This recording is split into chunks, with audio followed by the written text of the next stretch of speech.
ये जो इंडिया ने हमारे मुल्क के साथ किया है, इसका खामियाजा इंडिया को भुगतना पड़ेगा। हमको इंडिया को दिखाना पड़ेगा उसने किससे पंगा लिया है। वैसे मैं तुमको सच बताऊं तो इंडिया ने हमसे पंगा ना लिया, हमने लिया इंडिया से पंगा। ना तुम कश्मीर में हिंदू लोगों को मरवाते और ना यू ऐसा हो तो तुमने उकसायो इंडिया। जो तुमने वो कांड करवाया कश्मीर में जाकर पेंट खुलवा खुलवा के दिखाओ तुम हिंदू हो या मुसलमान हो। अगर तुम यू सब ना करते ना तो आज यू हमारा पाकिस्तान मट्टी में न मिलता। अब इंडिया आग बबूला हुआ पड़ो, आग बबूला। अगर तुम यू सब कांड ना करवाते ना तो यू सब ना होता। अब देखो मिशन सिंदूर का नतीजा क्या हाल बना दिया इंडिया ने पाकिस्तान का। बड़ा मजा आवे ना तुम्हें आतंकवाद फैलाने में। अब भुगतो।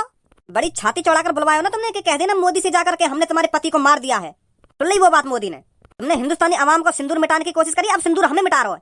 चला दिया मोदी ने मिशन सिंदूर। अरे हैदर तेरी तो गांड डर के मारे फटी पड़ी है। बड़ा तरस आ रहा है तेरे को हिंदुस्तानियों पर। शायद तू भूल गया है किसके सामने अपनी जवान चला रहा है। तुझको बारूद में मिलाकर राख करने में मुझे ज्यादा टाइम नहीं लगेगा। हमारा काम है आतंक फैलाना, और जब तक कश्मीर पाकिस्तान को नहीं मिल जाता तब तक मैं आतंक फैलाता रहूंगा। हिंदू मरते रहेंगे। अगर तुम ऐसे हिंदुओं को मारते रहेंगे तो इंडिया शांत न बैठेगा। हिंदुस्तान हमें मिट्टी में मिला देगा, मिट्टी में नक्साते पाकिस्तान को नाम निशान मिटा देगा इंडिया। शुरुआत हो चुकी है। इंडिया ने हमको दिखा दिया है वो क्या कर सकता है, उसके पास कितनी पावर है। तो पाकिस्तान भी किसी से कम नहीं है हैदर। पाकिस्तान तो दूर की बात रही, अगर मैं चाहूं तो इंडिया का ऐसा हाल करूंगा, ऐसा हाल करूंगा इंडिया ने सपने में भी नहीं सोचा होगा। अभी तो मैंने पहलगाम हमले में 28 लोगों को ही मरवाया है नाम पूछ पूछ कर। अगर इंडिया ने ये हमला नहीं रोका तो अब के सैकड़ों हिंदू मरेंगे, और तू भी मरेगा अगर तूने हिंदुस्तान की तरफ पचने की कोशिश करी। और इस तबाही का क्या जो हिंदुस्तान यहाँ पे कर रहा है। इंडिया ने एक रात में पूरी सिटी को तहस नहस कर दिया, इसका क्या। इंडिया पाकिस्तान का कितना भी नुकसान कर दे, कितनी भी मिसाइलें छोड़ दे, पर हमको उनको लगने नहीं देना है हमारा नुकसान हुआ है। बेशक हमारी ये सिटी तहस नहस हो गई है, पर इंडिया वालों को हमको लगने नहीं देना है कि हमारी ये सिटी बर्बाद हो गई है। उनको हमें दिखाना है कि उन मिसाइलों से हमारा कुछ नहीं बिगड़ा है। पाकिस्तान के तगड़े सिस्टम ने उन मिसाइलों को हवा में ही तहस नहस कर दिया है, ऐसा दिखाना है हमको। यहाँ पर फोटो खींचो मेरी और सोशल मीडिया पर डाल दो, फेसबुक इंस्टाग्राम जहाँ भी मन करे वहाँ डाल दो, ताकि इंडिया वाले देख सके हमारा कुछ नहीं बिगड़ा है। पर सब कुछ तो बिगड़ गया। अरे ये पीछे वाली तो बिल्डिंग सही है, बस ये लियो ना फोटो में। मेरे साथ ये पीछे वाली बिल्डिंग ले और डाल दे सोशल मीडिया पे। अगर तुमने ऐसा कर दिया और सोशल मीडिया पे डरवा भी दिया और मान लो इंडिया वाले ने वो फोटो देख भी लिया, फिर इंडिया वाले और गुस्सा में आ जाएंगे। अब की बार जितनी मिसाइल उनने छोड़ी है ना, तो अगली बार वो या तो दुगनी मिसाइल छोड़ेंगे। तुम तो पाकिस्तान बर्बाद करने पे तुले हो। अब इस जंग को रोकने का एक ही तरीका है बॉस। पाकिस्तान की जान तुम्हारे हाथ में है, पाकिस्तान को तुम ही बचा सकते हो। वो कैसे? तुमको अपनी कुर्बानी देनी पड़ेगी। तुमको अपने आप को इंडिया के हवाले करना पड़ेगा और उनके सामने कबूल करना पड़ेगा कि पहलगाम हमले में तुमने ही हिंदुओं को मरवाया था। फिर इंडिया वाले यह बात सुन के तुमको जनता के हवाले कर देंगे, और जनता तुम्हारी चाहे गांड मारे चाहे तुमको मारे तो बात खत्म, वहीं फैसला हो जाएगा। जैसे ही इंडिया वाले तुमको मार देंगे तो आतंक भी खत्म और तुम भी खत्म और पाकिस्तान बच जाएगा। फिर मैं ऐसा ना करूं तुझको मरवा दूं, मरवा क्या दूं, मैं खुद ही मार दूं तेरे को। ए बॉस तुमका मारेंगे मोकू, एक दो दिन में मैं खुद ही मर जाऊंगा। इंडिया ने ऊपर से मिसाइल गोला छोड़ने तो चालू कर दिए हैं, तो कई दिन मेरे ऊपर भी मिसाइल गिर जाएगी तो मैं भी खत्म हो जाऊंगा। तुमका मारोगे मोकू। अल्लाह हमारे साथ है। जब तक अल्लाह हमारे साथ है मिसाइल हमारा कुछ नहीं बिगाड़ सकती। कहाँ से गिरी है ये मिसाइल? पेड़ पे तो गिरी ना होगी, आसमान से गिरी है। वो तो सही है, यहाँ में कोई तकनीकी खराबी है, यही मारे यू फटी ना। अगर यू फट जाती यू तो हमारे पूरे मोहल्ले तहस नहस कर देती। कब गिरी यू? अरे तू मोते ज्यादा पूछा ताछी मत कर, अल्लाह का शुक्र मान जो तेरी जान बच गई। तेरी का हम सबकी जान बच गई। अगर यू फट जाती ना तो हम सब में तो कोई जिंदा न बचता आज। मैं तो सोच रहा हूँ कि रात में काई को निकाह विका पड़ा जा रहा दिखे, तो वाकई खुशी में बम पटाखे फूट रहे हैं, पर बम पटाखे यहाँ तो मिसाइल फूट रही रात में। कल रात के हमले से तो हम बच गए हैं और भारत फिर हमला करेगा हम पर। दोबारा उम्मीद नहीं है हमारे बचने की, हमें कुछ ना कुछ सोचना पड़ेगा ताकि हमारी जान बच सके। पर ऐसा क्या करें हम जो हमारी जान बच जा? हम सबको ऐसी जगह पर छुपना पड़ेगा जो भारत की मिसाइल हमें ढूंढ ना सके। पाकिस्तान में ऐसी जगह है भी कोई जो हम वह जगह पे अपने आप को सेफ महसूस कर सकें? कुछ ना कुछ तो करना पड़ेगा अगर हमको जिंदा रहना है तो। एक आइडिया है मेरे पास। हम इस मिसाइल को पाकिस्तान की सरकार को बेच देते हैं। पाकिस्तान के पास वैसे ही गोला बारूद की कमी है, तो हम इस मिसाइल को पाकिस्तान को बेच देते हैं तो वो हमको अच्छी कीमत देंगे। 2-3 करोड़ की तो बिक ही जाएगी है। जैसे ही हमको पाकिस्तान की सरकार 2-3 करोड़ रुपए देगी तो उन पैसों से हम विदेश चले जाएंगे। चाहे फिर पाकिस्तान बचे या ना बचे, हमारा कुछ नहीं बिगड़ेगा। क्या सोचता है मोहम्मद रफीक? बात में तो दम है तेरे आइडिया में दम तो है, पर इससे खतरनाक आइडिया मेरे पास है। इतनी जल्दी क्यों हम पाकिस्तान को छोड़ें? 1-2 हफ्ते बिजनेस ही कर लेते हैं मिसाइलों का। जैसे ही भारत हम पर रोज हमला करेगा तो उनकी 1-2 मिसाइल खराब निकले करेंगी, तो फिर हम उन मिसाइलों को पाकिस्तान की सरकार को बेच देंगे और बहुत पैसा कमाएंगे। जैसे ही हम पे 1-2 अरब रुपया हो जाएगा तो हम पाकिस्तान को छोड़ देंगे। यही मौका है अल्लाह की दुआ से हमारे पास अरबपति बनने का। यहाँ हमारी गांड फटी पड़ी है, जान के लाले पड़ रहे हैं और तो बिजनेस की सोच रही है। बनेगा तू भारत की मिसाइलें ने पाकिस्तान की सरकार को बेच के अरबपति। अरे पहले अपनी उन मिसाइलें जान ही बचा ले, खराब मिसाइलें तो जब ढूंढेगा तू। जब भारत हम पे हमला करने आएगा तू का खड़ा है यू देखेगा हाँ यू मिसाइल खराब लिख रही या उठा के हम पाकिस्तान को बेच देंगे। भारत की 100 मिसाइलें में तो लेकर गई 1 आध खराब, वो भी गलती थे। एक बात कान में डाल ले मेरी, अगर भारत हम पे दोबारा हमला करे ना तो दूर रहिए मिसाइलन ते, नहीं तो तेरी राख भी ना बचेगी। बिजनेस करेंगे बिजनेस, मिसाइलन ने बेच के अरबपति बनना है इनको, अरबपति। चलो उठाओ या मिसाइल बम में, कोई ना कोई तो खरीद ले हमसे। पाकिस्तान के आतंकवादियों ने जो हमारे हिंदुस्तान के भाइयों के साथ किया है वो बहुत गलत किया है। पहलगाम में जो हमारे 28 हिंदुओं को बेइज्जत करके मारा गया है, बहुत गलत हुआ है वो। पाकिस्तान के आतंकवादियों की इतनी हिम्मत जो अपने बड़े पापन के साथ गद्दारी करे। अरे हमारा हिंदुस्तान पाकिस्तान को अपना बच्चा समझकर माफ करता गया और वो पीछे से छुरा घोंपता गया। अब की बार फिर उन्होंने हमारे 28 हिंदुओं को नाम पूछ कर मार दिया। तो भज्जी अब तू इतना काय को गुस्सा है रो? हमारा भारत पाकिस्तान से बदला ले तो रो। ऑपरेशन सिंदूर चलाया है भारत ने पाकिस्तान को सबक सिखाने के लिए, ताकि पाकिस्तान को उसकी औकात पता चल सके कि उसने भारत से पंगा लेकर कितनी बड़ी गलती कर दी है।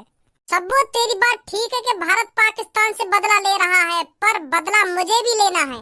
मुझे उन आतंकवादियों से बदला लेना है जिनने पहलगाम हमले में मेरे 28 भाइयों को मारा है। तो अब मैंने सोच लिया है भज्जी पाकिस्तान जाएगा उन आतंकवादियों को ढूंढने, उन्हें दिखाने के जब हिंदुस्तानियों को गुस्सा आता है तो वो क्या से क्या कर सकते हैं।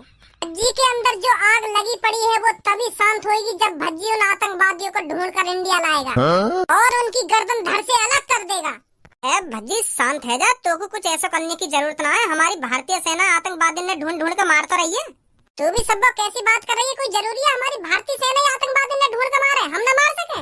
जो हमारी भारतीय सेना की छाती में आग लगी पड़ी है ना, तो वही आग मेरी भी छाती में लगी पड़ी है। मैं भी आतंकवादी ने ढूंढ कर मारूंगा। भज्जी पाकिस्तान जाएगा और उस आतंकवादी को पकड़कर इंडिया लाएगा, फिर मैं उसकी पैंट उतरवाऊंगा, फिर मैं उससे पूछूंगा दिखा अपनी टुनटनी, ये तू हिंदू है या मुस्लिम? पर मैं बातें इतना कुछ पूछूंगा काय को, जब मुझे पता हो यू आतंकवादी है तो मैं वाली पैंट काय को उतरवाऊंगा, मैं सीधी वाली गर्दन धड़ से अलग कर दूंगा। जब उस आतंकवादी की गर्दन धड़ से अलग होगी तब भज्जी उसके खून से नहाएगा, तब भज्जी की छाती की आग ठंडी पड़ेगी, समझी सबको? ताकि आतंकवादियों को पता लग सके कि भारत में भज्जी नाम का भी कोई रहता है जो पाकिस्तान में घुसकर आतंकवादियों को पकड़ के ले जा सकता है और हिंदुस्तान में जाके उसकी गर्दन धड़ से अलग भी कर सकता है। तब आतंकियों का हमला कम होगा, जब उन्हें पता चलेगा कि भज्जी नाम का भी कोई हिंदुस्तान में रहता है। भज्जी मोगू पता तू बहुत गुस्सा में, तू अंदर से आग बबूला हुआ पड़ो है, पर पाकिस्तान में जाके उन आतंकवादी ने ढूंढ कर लाना इतना आसान ना है जितना तू सोच रहा है। पहली बात तो पाकिस्तान में घुसना इतना आसान ना है। अगर तू बाई चांस कहीं ना कहीं से पाकिस्तान में घुस भी गया तो वहाँ से आना नामुमकिन है, नामुमकिन।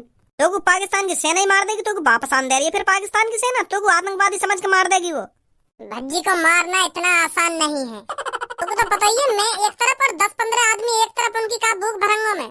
जितनी मुंह में ताकत है ना उतनी 10 आदमी में ताकत ना, उन्हें मट्टी में मिला दूंगा मैं। वो बात तो तेरी ठीक है भज्जी, पर पाकिस्तान की सेना तोते लात घुसा से थोड़ी लड़ेगी। कैसे के हाथ में बंदूक होएगी, कैसे के हाथ में तोप होएगी, ऐसे लड़ेगी वो तोते। और तेरे हाथ में लौड़ा भी ना होएगा, फिर बता कैसे लड़ लेगा तू उनसे?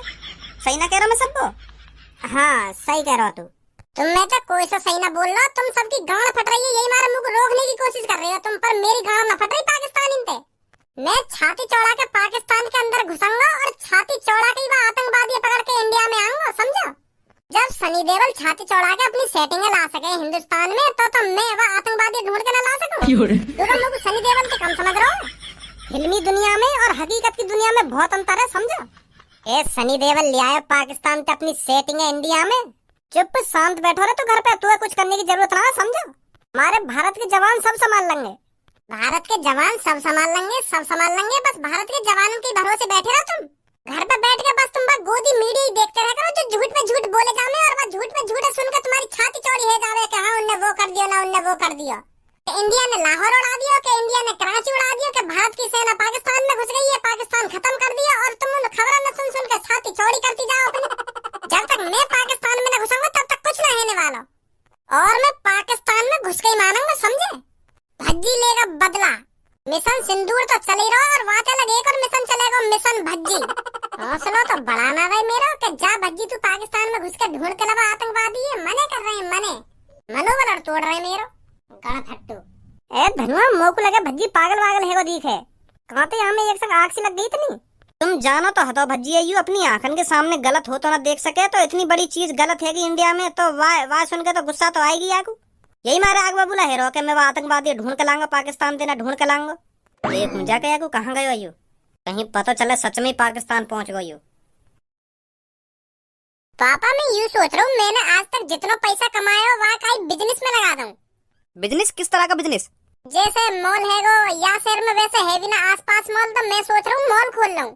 और अगर पापा मेरा मॉल चल गो ना तो बहुत पैसा कमाऊंगा बात में। हाँ, जितना पैसा मैं मॉल में लगाऊंगा ना बात दुगना तिगना चौगुना कमा लूंगा मैं। हाँ पापा, बहुत अच्छी सोच है बेटा तेरी।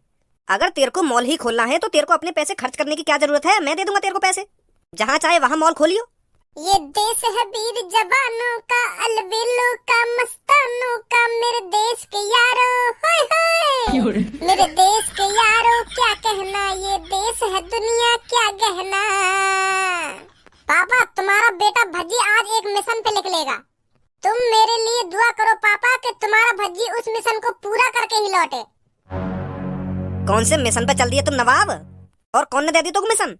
मोको काय ने मिशन विशन न दिया, मैंने खुद अपने लिए एक मिशन बनाया, वहाँ पूरा करने जा रहा हूँ मैं।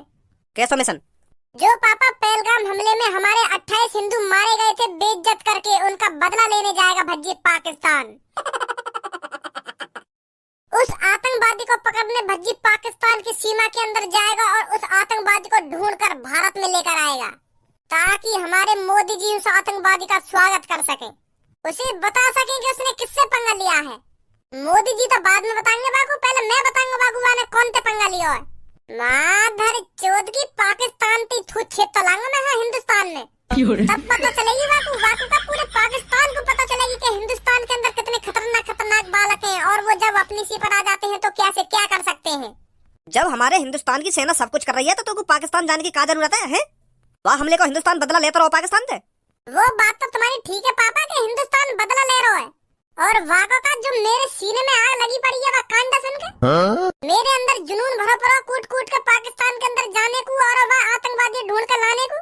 वो जुनून तो नहीं मिट्टी में मिल जाएगा और मेरी छाती की आग नहीं बुझ जाएगी अगर मैं पाकिस्तान में गया तो। पापा भज्जी पाकिस्तान जरूर जाएगा और उस आतंकवादी को ढूंढ कर जरूर लाएगा, और पूरे हिंदुस्तान को दिखाएगा कि भज्जी के ये है वो आतंकवादी जिन्होंने पहलगाम हमले में हमारे 28 हिंदुओं को मारा था। अभी ढंगते टट्टी धोनी आवे ना पाकिस्तान में चल दिया आतंकवादी ढूंढने। बात तो ऐसी करेगा जो हमें सुनकर लगे कि हाँ यह काम भज्जी कर सके। जब हमारे मोदी जी पाकिस्तान के अंदर मिसाइल गिरवा रहे हैं तो पाकिस्तान के अंदर जाने की क्या जरूरत है? मिसाइल तो ये आतंकवादी मर जाएंगे, तो ढूंढ कर लाने की कोई जरूरत ना है। आपको हमारे मोदी जी है ना सब संभाल लेंगे। अरे मोदी जी तो संभाल ही रहे। पहलगाम हमले में वो 28 लोग नहीं मरे हैं, मेरे 28 भाई मरे हैं, 28 भाई, और उन भाइयों का बदला भज्जी लेना चाहता है भज्जी। इसलिए भज्जी पाकिस्तान के अंदर जाएगा और उस आतंकवादी को ढूंढकर भारत लाएगा, तब उसकी थूत छेदेगा। और जब तक भज्जी पाकिस्तान के अंदर से उस आतंकवादी को ढूंढकर नहीं लाता तब तक भज्जी शांत नहीं बैठेगा। बड़े भैया तू ना समझ सके मेरे अंदर की आग है जो मेरे सीने के अंदर जली पड़ी है। तू नहीं समझ सकता उस जोश को जो मेरे अंदर कूट कूट के कह रहा है कि उस आतंकवादी को ढूंढ के ला भज्जी। तुम गणपट्टू लोग कैसे समझ जाएंगे ये बात? मर्द समझ सकता है, सिर्फ मर्द। तुम तो बस घर में बैठ कर टीवी देख सको कि मोदी ने वो करवा दिया वो करवा दिया। ओए अब तू ज्यादा ना बोल रही है, खड़ा है क्या कुछ? चलो अब तुमसे मैं ज्यादा न बोलूंगा, बस तुम मेरा एक छोटा सा काम कर दो, मोको 2-2.5 करोड़ रुपए दे दो। हाँ जल्दी से। पहले मोको उन 2-2.5 करोड़ रुपए से एक AK-47 खरीदनी है और एक तोप भी खरीदनी है और कुछ 5-6 ग्रेनेड, तो बहुत है। स्मोक भी खरीद लूंगा एक आध। कहीं कुछ पाकिस्तान में गड़बड़ है गई मेरे संग तो बम बम तो छोड़ दूंगा, बच के निकलता आऊंगा मैं वहां से आतंकवादी पकड़ के। ऐसी बात है पापा? ए पापा तुम भी इतनी देर से यहाँ की बकवास सुने जा रहे हो, यूं बकवास करते जा रहे हो और तुम सुनते जा रहे हो। यूं ना दो कान पे लगाने आके तो थूत पे आके अभी पाकिस्तान जाने का भूत उतर जाएगा। यहाँ को मजाक समझ रहे हो? तो पाकिस्तान जाने को मजाक यहाँ को अभी यूं बात ना पता, पाकिस्तान के अंदर यूं जैसी कदम रखेगा ना तो यहाँ पे बम गोला छूटने चालू हो जाएंगे। हाँ यूं पहुंच जाएगा पाकिस्तान में, या बॉर्डर पे राख कर देंगे। अगर तुम्हार भैया को पाकिस्तान के अंदर जाने को दम ना है तो और कहीं भैया की तो गांड मत फाड़ तू। तो पाकिस्तान के बॉर्डर पे बम गोला छूटने चालू हो जाएंगे ना, चालू हो जाएंगे। अरे तेरी तरह कमजोर दिल का नहीं है भज्जी, और अब भज्जी ने सोच लिया है तो पाकिस्तान के अंदर जाएगा भी और उस आतंकवादी को पकड़ कर लाएगा भी, समझा? और अब तुम मेरी बात समझ ले, चुपचाप या कमरा के अंदर से बाहर निकल जा, तुमको अभी 2-3 करोड़ रुपए दे दूंगा मैं। ऐसे मत कहो यार पापा, हैं मैंने बड़ी मुश्किल से तो पाकिस्तान में जाने की प्लानिंग बनाई है, और तुम यहाँ सपने पे हैं पानी फेरे जा रहे हो हैं। तुम्हें पता है मेरी छाती के अंदर कितनी जोर की आग लगी पड़ी है, कितनी गुस्सा आ रही है मुझको वाह बातें सुनकर, जब हमारे 28 भाई मरे हैं उनका बदला ही तो लेना चाहता है भज्जी। है पापा, दे दो 2-3 करोड़ रुपए।